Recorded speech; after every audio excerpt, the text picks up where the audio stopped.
সম্প্রতি সময়ে দেশীয় চলচ্চিত্র অঙ্গনে ধারাবাহিকভাবে ভালো কিছু সিনেমা দর্শক জনপ্রিয়তা পেয়েছে।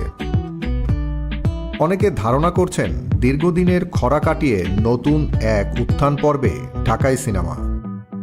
বছর দুয়েক আগেও সিনেমা মুক্তির ঘটনা ছিল কেবল উৎসব আর বিশেষ করে ঈদ কেন্দ্রিক। তবে নির্মাতারা এখন এই প্রবণতা থেকে বেরিয়ে আসছেন। আগামী সেপ্টেম্বরে মুক্তি পেতে যাচ্ছে নতুন দুটি ছবি।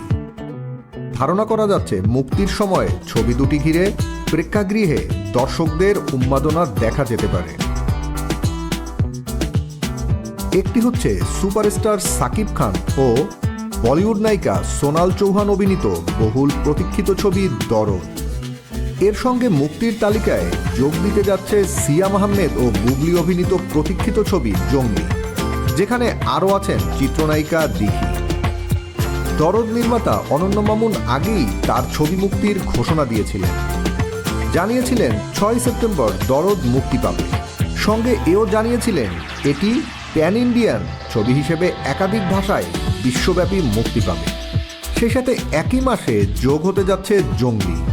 ছবির পরিচালক এম রহিম বলেছেন সেপ্টেম্বর মাসে জঙ্গলি মুক্তি দিতে চান তিনি।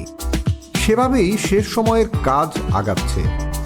নির্মাতা মুক্তির চূড়ান্ত দিনক্ষণ না জানালেও সূত্র বলছে দরদের সঙ্গে যদি সত্যিই জঙ্গলি মুক্তি পায় তবে একই দিনে দুই ছবি মুক্তিতে বিগ ক্ল্যাশ হতে পারে। এতে করে সিনেমা নিয়ে ফের জমে উঠবে আলোচনা, কারণ অনলাইনে সাকিব খানের সবচেয়ে বড় ফ্যান বেস তার নতুন ছবির জন্য মুখিয়ে থাকে। অন্যদিকে সিয়ামের ভক্তরাও দীর্ঘদিন পরে তাকে আবার পর্দায় দেখতে যাচ্ছেন। তাই একসঙ্গে দরদ ও জঙ্গলি মুক্তির বিষয়টি ইতিবাচক হিসেবেই দেখছেন সিনেমা সংশ্লিষ্টরা।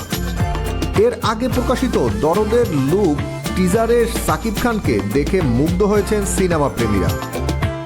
তাদের ধারণা প্রিয়তমা, রাজকুমার এবং তুফানের পর ফের দরদ দিয়ে হয়তো আবার সিনেমা প্রেমীদের মন জয় করে নেবে এই তারকা। অন্যদিকে সিয়ামের জঙ্গলি লুক ছাড়া কিছুই প্রকাশিত হয়নি এখনো। তবে মুখে মুখে শোনা যায় এই ছবির মধ্য দিয়েই নাকি জন্ম হতে পারে নতুন এক সিয়ামের। বাকিটা অনুধাবন করতে দর্শকদের আরও কিছুদিন অপেক্ষা করতে হবে। Desk report, team entertainment.